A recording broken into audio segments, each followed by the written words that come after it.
Yes മകൾസ്, welcome back. നാളത്തെ നിങ്ങളുടെ question paper നിങ്ങൾ കാണാൻ സാധ്യതയുള്ള ബയോളജിയുടെ ഭാഗത്ത് നിങ്ങൾ കാണാൻ സാധ്യതയുള്ള പ്രധാനപ്പെട്ട ചില ക്വസ്റ്റ്യൻസ് അല്ലെങ്കിൽ ആ ക്വസ്റ്റ്യൻസ് വരുന്ന ടോപ്പിക്കാണ് നമ്മൾ ഈ വീഡിയോ ഡിസ്കസ് ചെയ്യുന്നത്. സോ മക്കൾസ്, ഇമ്പോർട്ടൻ്റ് വീഡിയോ ആണ്. ഇതുവരെ നമ്മൾ ചെയ്തതിൽ നിന്നും ഏറ്റവും നിങ്ങൾക്ക് മാർക്ക് നേടിത്തരാൻ സാധ്യതയുള്ള വീഡിയോ ആണ്. ചുരുങ്ങിയ സമയം കൊണ്ട് മാക്സിമം മാർക്ക് നിങ്ങൾക്ക് ഈ വീഡിയോ നേടിത്തരും. ഇപ്പോൾ ലൈക്ക് അടിച്ച് വെക്കുക, ഫ്രണ്ട്സിനൊക്കെ ഒന്ന് ഷെയർ ചെയ്തെടുത്തിട്ട് അവരെയും കൂടെ ഹെൽപ്പ് ചെയ്യാം. റെഡിയല്ലേ മക്കളെ? ആദ്യം നമ്മൾ തുടങ്ങുന്നത് നമ്മുടെ ഹ്യൂമനിലെ റീപ്രൊഡക്ഷൻ, പ്രത്യുൽപാദനം എന്ന് പറയുന്ന ഭാഗത്തു നിന്നാണ്. ഈ ഭാഗത്തു നിന്ന് ഒരു 3 മാർക്കിന്റെ ചോദ്യം ഷുവറാണ്. ഒന്നെങ്കിൽ മെയിൽ റീപ്രൊഡക്റ്റീവ് സിസ്റ്റത്തിന് ചോദിക്കുക, അതല്ലെങ്കിൽ ഫീമെയിൽ റീപ്രൊഡക്റ്റീവ് സിസ്റ്റത്തിന് ചോദ്യം വരിക. റെഡിയില്ലേടാ? മെയിൽ റീപ്രൊഡക്റ്റീവ് സിസ്റ്റം നമ്മൾ ആദ്യം സംസാരിക്കുന്നത്. മെയിൽ റീപ്രൊഡക്റ്റീവ് സിസ്റ്റത്തിൽ നമ്മൾ മെയിൽസിന്റെ സ്ക്രോട്ട് എന്ന് പറയുന്ന സഞ്ചിയിലാക്കിയിട്ടാണ്, സാക്കിലാക്കിയിട്ടാണ് ടെസ്റ്റിസ് എന്ത് ചെയ്തിട്ടുള്ളത്, നമ്മുടെ ബോഡിയുടെ പുറത്ത് അബ്ഡോമിനൽ ക്യാവിറ്റിന്റെ ഔട്ട്സൈഡ് ആണ് കീപ്പ് ചെയ്തിട്ടുള്ളത്. അത് എന്ത് ചെയ്യാന്നുള്ള ചോദ്യം വരാനുള്ള സാധ്യതയുണ്ട്. മകൾ മനസ്സിലാക്കുക, ബോഡി ടെമ്പറേച്ചറിനേക്കാൾ 2 to 2.5 ഡിഗ്രി സെൽഷ്യസ് ലോവർ ആണെങ്കിൽ സ്പേമിന്റെ പ്രൊഡക്ഷൻ എഫിഷ്യന്റ് ആയിട്ട് ഉഷാറായിട്ട് നടക്കുള്ളൂ. സോ സ്പേമിന്റെ പ്രൊഡക്ഷൻ ഉഷാറായിട്ട് നടക്കാൻ വേണ്ടിയിട്ടാണ് ശരീരത്തിന്റെ പുറത്ത് നമ്മൾ ടെസ്റ്റിസിനെ അഥവാ വൃഷ്ണങ്ങളെ വൃഷ്ണസഞ്ചിയിൽ സൂക്ഷിക്കുന്നത്. റെഡിയല്ലേടാ? ഇതാണ് മെയിൽ റീപ്രൊഡക്റ്റീവ് സിസ്റ്റത്തിന്റെ ചിത്രം എന്ന് പറഞ്ഞാൽ. മക്കളെ എഴുതി വെച്ചോടാ. ഈ ഒരു ചിത്രം തന്നിട്ട് നിങ്ങളുടെ ക്വസ്റ്റ്യൻ പേപ്പറിൽ ഇത് അടയാളപ്പെടുത്താനും അടയാളപ്പെടുത്തിയ ഭാഗത്തിന്റെ ഫംഗ്ഷൻ ഏതാനും വേണ്ടൊരു ചോദ്യം എന്തായാലും വന്നിരിക്കും. നിർബന്ധമായിട്ട് പഠിച്ചിട്ട് പോണേട്ടാ മക്കളെ. 4 ഭാഗങ്ങൾ കാണാം. ഒന്ന് ടെസ്റ്റിസ് എന്ന് പറയുന്ന വൃഷ്ണം എന്ന് പറയുന്ന ഭാഗമാണ്. ഈ വൃഷ്ണത്തിലാണ് സ്പേം ഉണ്ടാകുന്നത്, മെയിൽ സെക്സ് ഹോർമോൺ ടെസ്റ്റോസ്റ്റെറോൺ ഉണ്ടാകുന്നത്. then ഇതിങ്ങനെ വാസ്റ്റ് ഡിഫറൻസ് ബീജവാഹിയുടെ സഞ്ചരിച്ചുകൊണ്ട് പ്രൊസ്റ്റേറ്റ് ഗ്രന്ഥിയിൽ എത്തുന്നു കേട്ടോ. ഈ ഭാഗമാണ് പ്രൊസ്റ്റേറ്റ് ഗ്രന്ഥി എന്ന് പറയുന്നത്, പ്രൊസ്റ്റേറ്റ് ഗ്ലാൻഡ്. ഈ പ്രൊസ്റ്റേറ്റ് ഗ്ലാൻഡിൽ എന്ത് ചെയ്യുന്നുണ്ട്, ആ പ്രൊസ്റ്റേറ്റ് ഗ്ലാൻഡിൽ വെച്ചുകൊണ്ട് അവിടെയുള്ള സെക്രീഷനുമായി കൂടിച്ചേരുന്നുകൊണ്ട് അവിടെയുള്ള നമ്മുടെ സ്പേമിന്റെ എഫിഷ്യൻസി, മോട്ടിലിറ്റി, സ്പീഡൊക്കെ കൂടുന്നു. ദെൻ പീനിസ് എന്ന് പറയുന്ന ഭാഗത്തോടെ പുറത്തോട്ട് പോകുന്നു. റെഡിയില്ലേ? ഈ പീനിസ് എന്ന ഭാഗത്തോട്ട് പുറത്തോട്ട് പോകുന്ന മക്കളതാ ഈ ഒരു ഭാഗത്താണ് ഫീമെയിൽസിന്റെ ഭാഗത്ത് നമ്മൾ എന്ത് ചെയ്യാറുള്ളത്, പീനിസ് വരാറുള്ളത്. റെഡിയല്ലേ? ഈ ഭാഗത്താണ് നമ്മൾ ഇജാക്കുലേഷൻ, നമ്മുടെ ശുക്ല വിസർജനം സംഭവിക്കാറുള്ളത്, സ്പേം റിലീസ് ചെയ്യാറുള്ളത്. ഈ സ്പേം ഇവിടെ സഞ്ചരിച്ച് മക്കൾ എന്ത് ചെയ്യുന്നു, നേരെ അണ്ടവാഹിയിലൂടെ ഇവിടെ കാണുന്ന അണ്ടവുമായിട്ട് കൂടിച്ചേരുന്നു. റെഡിയല്ലേടാ? അപ്പൊ അണ്ടവുമായി കൂടിച്ചേരുന്ന അണ്ടവാഹിയിൽ വെച്ചിട്ടാകുന്നു. അണ്ടം ഉണ്ടാകുന്ന ഓവറിൽ നിന്നാണ്, അണ്ടാശയത്തിൽ നിന്നാണ്. അതുപോലെ തന്നെ സ്ത്രീകളുടെ ലൈംഗിക ഹോർമോൺ ആയിട്ടുള്ള ഈസ്ട്രോജനും പ്രൊജസ്ട്രോണും ഉണ്ടാകുന്നത് ഇവിടെ തന്നെയാണ്, അണ്ടാശയത്തിലാണ്, ഓവറിലാന്ന് ഓർത്തു വെക്കുക. ഈ ഒരു ചോദ്യം തന്നിട്ട് മക്കളെ എഴുതി വെച്ചോ. ഫീമെയിൽ സെക്സ് ഓർഗന്റെ ചിത്രം തന്നിട്ട് ഇത് അടയാളപ്പെടുത്താനും അടയാളപ്പെടുത്തിയ ഭാഗങ്ങളുടെ ഫംഗ്ഷൻ ഏതാണ് പറയുന്നൊരു ചോദ്യം എന്തായാലും ഉണ്ടായിരിക്കും. നോക്കിയിട്ട് പോകണം കേട്ടോ. റെഡി?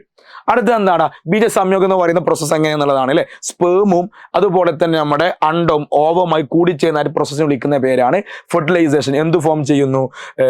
സൈഗോട്ട് ഫോം ചെയ്യുന്നു. ഈ സൈഗോട്ട് പുംബീജം ഫോം ചെയ്യുന്നു അല്ലെ. ഈ ഇങ്ങനെ ഫെർട്ടിലൈസേഷൻ നടന്നിട്ടില്ലെങ്കിൽ എന്താ സംഭവിക്കുക വെച്ചാൽ, നടക്കുകയാണെങ്കിൽ എന്ത് ചെയ്യുന്നു, അത് കുട്ടിയായിട്ട് മാറും അല്ലെ. നേരെ എന്ത് ചെയ്യുന്നു, ഇത് വളർന്ന് വലുതായി പന്തലിച്ച് ഭ്രൂണമാവുന്ന ഒരു കുട്ടിയായിട്ട് മാറുന്നു. അത് ഫെർട്ടിലൈസേഷൻ നടന്നിട്ടില്ല, ബീജസംയോഗം നടന്നിട്ടില്ല എങ്കിൽ സംഭവിക്കുന്ന കാര്യം എന്താണെന്നറിയോ, അവരുടെ സ്ത്രീയുടെ അണ്ടാശയത്തിന് ഏറ്റവും മേലെയുള്ള, ഗർഭാശയത്തിന് ഏറ്റവും മേലെയുള്ള ഒരു ലെയർ ഉണ്ട്, എൻഡോമെട്രി എന്ന് പറയുന്ന കുഞ്ഞിനെ കിടത്താൻ വേണ്ടിയിട്ട് നമ്മുടെ സ്ത്രീയുടെ ഗർഭാശയത്തിൽ യൂട്രസ് സെറ്റ് ചെയ്തിട്ടുള്ള ലെയർ ഉണ്ടല്ലോ, അത് പൊട്ടി പുറത്തോട്ട് പോകും. ആ ലെയർ ഉണ്ടാക്കിയിട്ടുള്ളത് രക്തക്കൊഴലുകൾ കൊണ്ടാണ്. സോ അത് പൊട്ടി പുറത്തോട്ട് പോകുമ്പോൾ രക്തം പുറത്തോട്ട് പോകും. അതിന് വിളിക്കുന്ന പേരാ മക്കളെ എന്ത്, മെൻസ്ട്രേഷൻ. റെഡിയല്ലേ? ലെയറിന്റെ പേരെന്താടാ, എൻഡോമെട്രി എന്ന് പറയുന്ന ലെയറാണ് പുറത്തോട്ട് പോകുന്നത്. റെഡി? എന്ത് സംഭവിച്ചിട്ടില്ലെങ്കിൽ, ബീജസംയോഗം സംഭവിച്ചിട്ടില്ലെങ്കിൽ കേട്ടോ, സംഭവിച്ചാൽ കുട്ടിയാവും, സംഭവിച്ചില്ലെങ്കിൽ അത് ആർത്തവമായിട്ട് മെൻസ്ട്രേഷൻ ആയിട്ട് മാറും. റെഡി? അടുത്തൊരു ഇമ്പോർട്ടൻറ്റ് ടോപ്പിക്കാണ് മക്കളെ, മനുഷ്യനിലെ ലിംഗകോശങ്ങൾ, ഗാമീറ്റുകൾ എന്ന് പറയുന്ന ഭാഗം. മനുഷ്യന്മാർക്ക് 2 ലിംഗകോശങ്ങളുണ്ട്, ഒന്ന് പുരുഷന്റെ ഒന്ന് സ്ത്രീയുടേതാണ്. പുരുഷന്റെ ലിംഗകോശമാണ് സ്പേം അല്ലെ, മറ്റു സ്ത്രീയുടെ എന്താണ്, ഓവം, പുംബീജം, അണ്ടം. ശ്രദ്ധിച്ചു നോക്കിയാൽ പുംബീജത്തിൽ നിങ്ങൾക്ക് തല, ഉടല്, വാല് കാണാം, ഹെഡ്, മിഡിൽ പീസ്, അത് ബോഡി, ടൈല് കാണാൻ വേണ്ടി പറ്റും. എന്നാലോ നമ്മുടെ അണ്ടം അല്ലെങ്കിൽ ഓവം ഒരു സ്ഫെറിക്കൽ ഷേപ്പിൽ ഗോളാകൃതിയിൽ ഒരു ഒറ്റ സ്ട്രക്ചറാണ്. ഇതിന് തലയും വാലും ഉടലൊന്നുമില്ല. അതുപോലെ തന്നെ ഇതിന് വാലുണ്ടായത് കൊണ്ട് തന്നെ സ്പേം എന്ത് ചെയ്യടാ, വാല് ഉപയോഗിച്ച് ചലിക്കാറുണ്ട്. എന്നാൽ അണ്ടത്തിന് എന്തില്ല, ചലനശേഷിയില്ല. ഈ ഒരു ടാബ്ലറ്റിന്റെ മകൾ സ്ക്രീൻഷോട്ട് അടിച്ചു വെച്ചോ, പഠിച്ചിട്ട് പോകണം കേട്ടോ. റെഡി?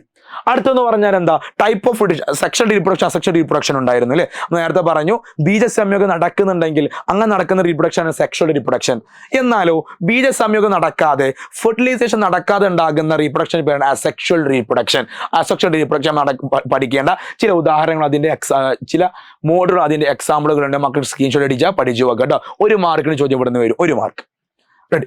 അടുത്തത് സസ്യങ്ങളിലെ റീപ്രൊഡക്ഷൻ, സസ്യങ്ങളിലെ പ്രത്യുൽപാദനമാണ് മക്കളെ. സെക്ഷൽ റീപ്രൊഡക്ഷൻ ഇൻ പ്ലാന്റ്സ് ആകുമ്പോൾ സസ്യങ്ങളിൽ ലൈംഗിക പ്രത്യുൽപാദനത്തിന് ഒരു ആണും ഒരു പെണ്ണും വേണ്ടടാ.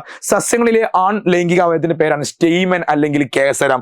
സസ്യങ്ങളിലെ സ്ത്രീ ലൈംഗിക അവയവത്തിന്റെ പേരാണ് പിസ്റ്റൽ അല്ലെങ്കിൽ ജെനി. റെഡി ഇല്ലടാ. കേസരത്തിന്റെ ഭാഗങ്ങളാണ് പ്രധാനപ്പെട്ട ഭാഗങ്ങൾ ആന്തറും ഫിലമെന്റും കേട്ടോ, പരാഗിയും തന്തുകവും. അതുപോലെ തന്നെ സ്റ്റിഗ്മ സ്റ്റൈലി ഓവറിസ് ഫീമെയിൽ റീപ്രൊഡക്റ്റീവ് ഓർഗൻ അഥവാ പരാഗസ്ഥലം, പിന്നെ ജനിതണ്ട്, അണ്ടാശയം. ഇതാണ് ഫീമെയിൽ സെക്സ് ഓർഗനായിട്ട് വരുന്ന ഭാഗങ്ങൾ എന്ന് പറഞ്ഞാൽ. റെഡി ഇല്ലടാ. മെയിൽസിന്റെ ഏന്തലിൽ നിന്നുണ്ടാകുന്ന പരാഗ്യം എന്ത് ചെയ്യുന്നു, നേരെ പോയിട്ട് സ്റ്റിഗ്മയിൽ പോയി ഒട്ടിപ്പിടിക്കുന്നു. ഈ പ്രോസസ്സിന്റെ പേരാണ് പോളിനേഷൻ അഥവാ പരാഗണം എന്ന് വിളിക്കുന്നത്. പരാഗണത്തിന്റെ ഭാഗമായി എന്തുണ്ടാകുന്നുണ്ട്, ഇത് അങ്ങനെ പോയി ഒട്ടിപ്പിടിക്കുന്നു കേട്ടോ. ഈ പരാഗണത്തിന്റെ ഭാഗമായിട്ട് അവിടെ എന്ത് ചെയ്യും, ഒരു ട്യൂബ് ഇങ്ങനെ ഫോം ചെയ്യും. എന്ത് ഫോം ചെയ്യൂടാ, ട്യൂബ് ഫോം ചെയ്യും. ട്യൂബ് നമ്മൾ സൂക്ഷിച്ച് ഒന്ന് റൊമാൻറ്റിക് ആയിട്ട് നോക്കുന്നുണ്ടെങ്കിൽ 2 തരം ന്യൂക്ലിയസിനെ കാണാം. ഇത് ജനറേറ്റീവ് ന്യൂക്ലിയസ് ആണ്, ഇത് ട്യൂബ് ന്യൂക്ലിയസ് ആണ്. ട്യൂബ് ന്യൂക്ലിയസ് നമുക്ക് ആദ്യം പഠിക്കാം. ആ പേര് സൂചിപ്പിക്കുന്ന പോലെ ആ കാണുന്ന ട്യൂബില്ലേടാ, പോളൻ ട്യൂബില്ലേ, പരാഗനാളിയില്ലേ, ആ പരാഗനാളി എങ്ങോട്ട് വളരണം, എത്ര വലുപ്പത്തിൽ വളരണം എന്നൊക്കെ തീരുമാനിക്കുന്നത് ട്യൂബ് ന്യൂക്ലിയസാണ്. അതിന് അത്ര ജോലിയേ ഉള്ളൂ. എന്നാലോ ജനറേറ്റീവ് ന്യൂക്ലിയസ് വിഭജിച്ചിട്ട് 2 മെയിൽ ഗ്യാമീറ്റ് ഉണ്ടാകുന്നു, 2 പുംബീജങ്ങൾ രൂപപ്പെടുന്നു. റെഡി അല്ലേടാ. ഈ 2 പുംബീജങ്ങളിൽ ഒരു പുംബീജം എന്ത് ചെയ്യുന്നു, അവിടെ കാണുന്ന അണ്ടവുമായിട്ട് ഒവ്യൂളിലുള്ള എഗ്ഗുമായിട്ട് കൂടിച്ചേർന്നുകൊണ്ട് സൈഗോട്ട് ഉണ്ടാക്കുന്നു, സിക്താണ് രൂപപ്പെടുന്നത്. ഇതിന്റെ പേരാണ് ഫെർട്ടിലൈസേഷൻ അഥവാ ബീജ സംയോഗം. റെഡി അല്ലേ. ആ സൈഗോട്ടിനെ വിഭജിച്ച് എന്താകുന്നു, ഭ്രൂണമായിട്ട് എംബ്രിയോ ആയിട്ട് മാറുന്നു. ഈ എംബ്രിയോ പിന്നീട് വിഭജിച്ച് എന്താകുന്നോടാ, സീഡ്ലിംഗ് ഒരു തൈ ചെടിയായിട്ട് മാറുന്നു. എന്നാലോ 2 ബീജം ഉണ്ടെന്നല്ല പറഞ്ഞത്, ഒരാളല്ലേ കൂടി ചേർന്നിട്ടുള്ളൂ. രണ്ടാമത്തെ male gamete, second male gamete എന്താ ചെയ്യുന്ന അറിയോ, പോളാർ ന്യൂക്ലിയയുമായിട്ട് കൂടി ചേർന്നുകൊണ്ട് എൻഡോസ്പേം ഉണ്ടാവും. അല്ല മാഷേ, ആരാണ് ഈ പോളാർ ന്യൂക്ലിയ എന്ന് പറഞ്ഞാൽ മക്കളെ, ഈ കാണുന്ന ആൾക്കാരാണ് എന്ത് പോളാർ ന്യൂക്ലിയ എന്ന് പറഞ്ഞാൽ കേട്ടോ. എൻ്റെ മക്കളൊന്ന് സൂക്ഷിച്ച് നോക്കാം, അവിടെ കാണാം. ഇതാണ് എന്ത് പോളാർ ന്യൂക്ലിയസുകൾ.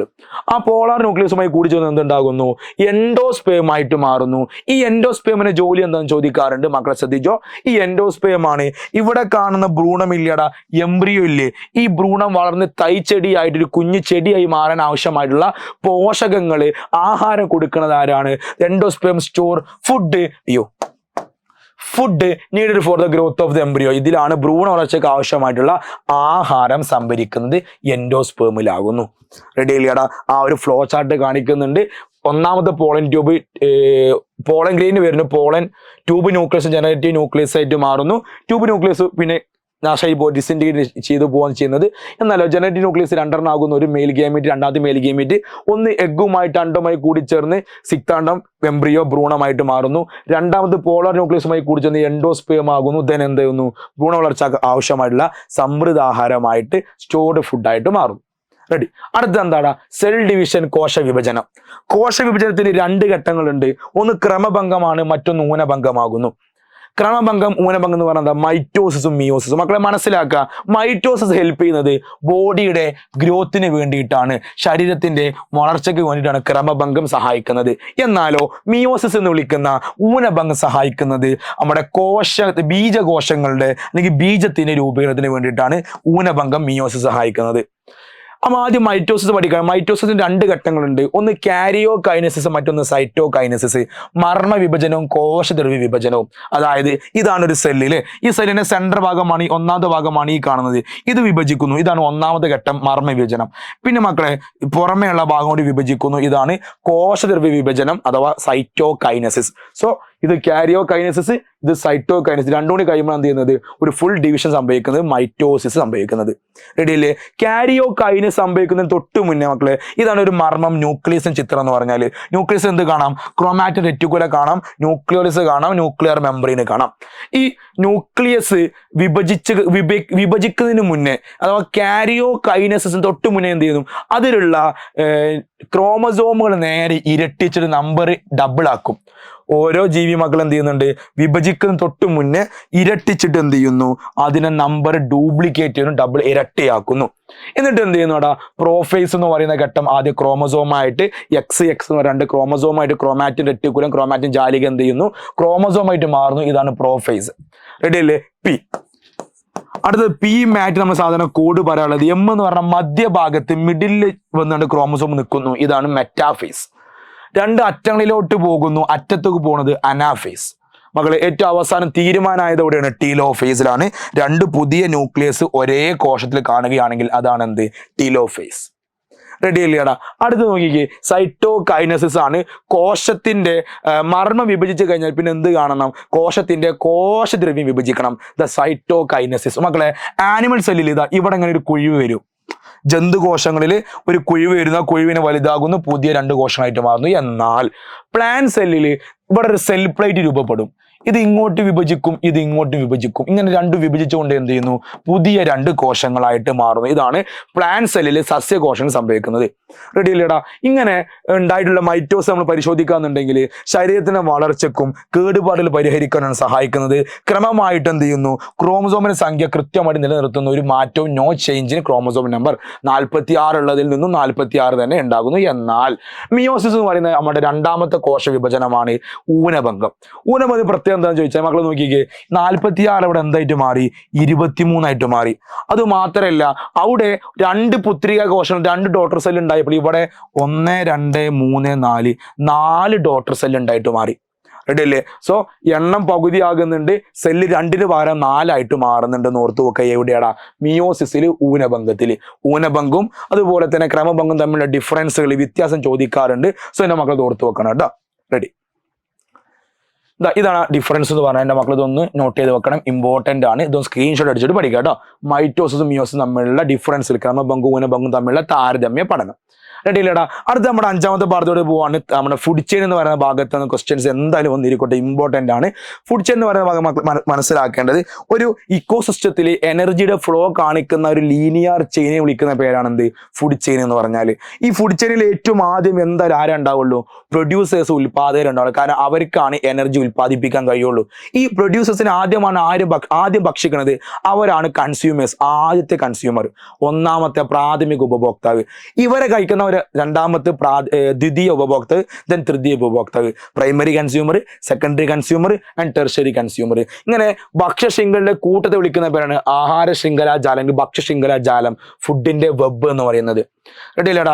ഈ പറയപ്പെട്ട എല്ലാ ജീവികളും മരണപ്പെട്ട് കഴിഞ്ഞാൽ അതിനെ ഭക്ഷിക്കുന്ന ആരാണ്, ഡീകമ്പോസ് ആയിട്ടുള്ള ബാക്ടീരിയകളും ഫംഗസുകളും ആകുന്നു. ഇവർ ചെയ്യുന്ന ജോലി എന്താടാ, സങ്കീർണമായിട്ടുള്ള നമ്മുടെ ശരീരത്തിലെ ഘടകങ്ങളെ, തന്മാത്രകളെ ലയിച്ച് അലിയിപ്പിച്ച് ചെടികൾക്കും മറ്റു ജീവികൾക്കും വലിച്ചെടുക്കാൻ പറ്റുന്ന രീതിയിലുള്ള സിമ്പിൾ ആയിട്ടുള്ള ലഘു ഘടകങ്ങളാക്കി മാറ്റുന്നത് ഈ പറയപ്പെട്ട ഡീകമ്പോസേഴ്സ് ആകുന്നു. ഓരോ ജീവികളുടെയും ഫുഡ് ചെയിനിലെ സ്ഥാനത്തെ വിളിക്കുന്ന പേരാണ് ട്രോഫിക് ലെവൽ.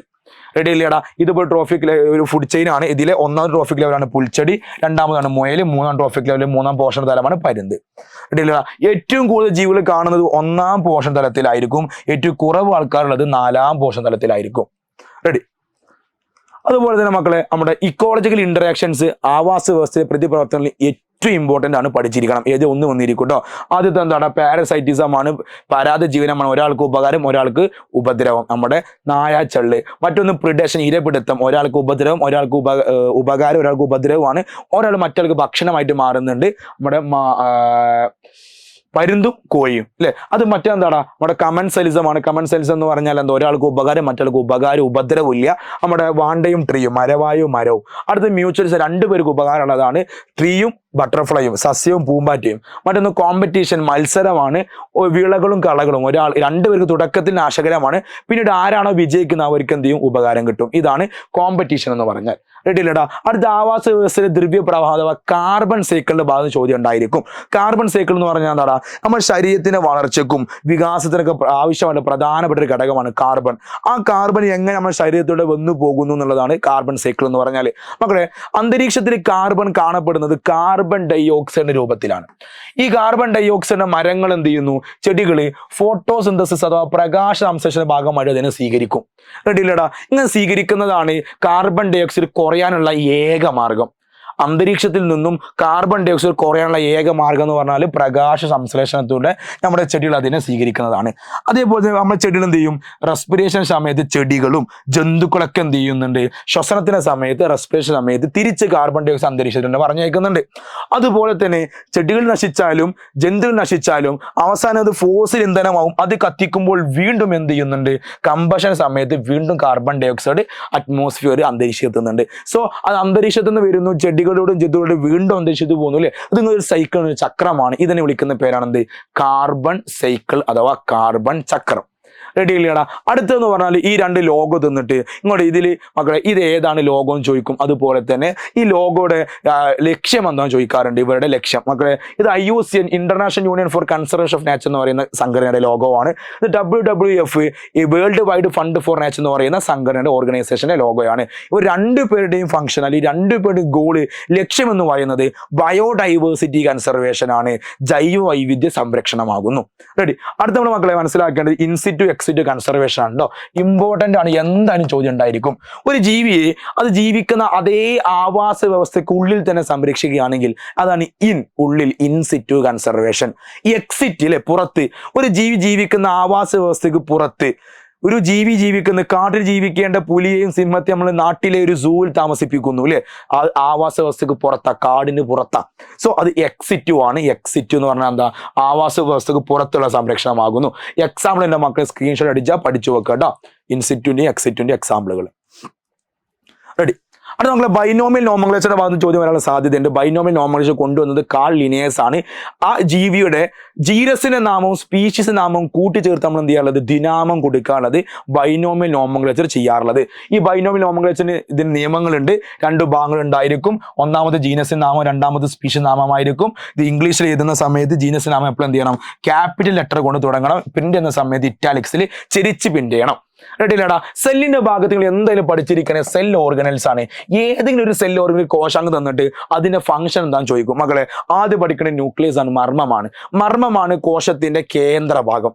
റെഡിയില്ലേ. മർമ്മത്തിൽ ഒരുപാട് ന്യൂക്ലിയോലസ് ക്രോമാറ്റിക് ജാലിക എന്ന് പറയുന്ന നെറ്റ്വർക്ക് കാണാം. സോ അതാണ് എന്ത് ചെയ്ത് ക്രോമസോം ആയിട്ട് മാറുന്നത്. ഇതിനെ സെൻട്രൽ ഭാഗത്ത് വിളിക്കുന്ന പേര് ന്യൂക്ലിയോലസ് അഥവാ മർമ്മകം എന്നാണ് കേട്ടോ. ചിത്രം നോക്കി വെച്ചാൽ ചോദിക്കാൻ സാധ്യതയുണ്ട്. അടുത്ത മക്കളെ ഗോൾഗി അപ്പാരറ്റസ് എന്ന് പറഞ്ഞാൽ എന്താണ്, നമ്മുടെ പ്രോട്ടീനും ലിപ്പിഡൊക്കെ സ്ഥലപ്പാളിൽ പൊതിഞ്ഞുകൊണ്ട് കോശത്തിന് വിവിധ ഭാഗങ്ങൾ കൊണ്ടുപോകാൻ സഹായിക്കുന്ന ആളുകളാണ് ഈ ഗോൾഗി അപ്പാരറ്റസ് എന്ന് പറയുന്ന ഭാഗം. കണ്ടുവെച്ചോ ചോദിക്കാൻ സാധ്യതയുണ്ട് കേട്ടോ. അടുത്ത നമ്മുടെ എൻഡോപ്ലാസ്മിക് റെറ്റിക്കുലമാണ്, അന്തർദ്രവ്യ ജാലികളാണ്.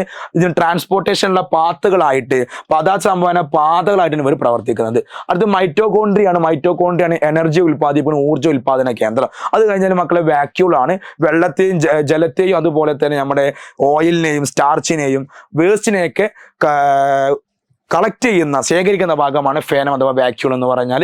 റൈബോസോം എന്ന് പറഞ്ഞാൽ പ്രോട്ടീൻ നിർമ്മിക്കുന്ന ഭാഗമാണ് റൈബോസോം എന്ന് പറഞ്ഞാൽ കേട്ടോ. സോ മക്കൾസ് ഇത്രയൊക്കെ നിങ്ങളുടെ ഏറ്റവും ഇമ്പോർട്ടൻ്റ് ഉള്ള ടോപ്പിക് എന്ന് പറഞ്ഞാൽ നമ്മൾ ഇത് മാത്രം പഠിച്ചു പോയി നിങ്ങൾക്ക് നല്ലൊരു മാർക്ക് ബയോളജിയിൽ കിട്ടും.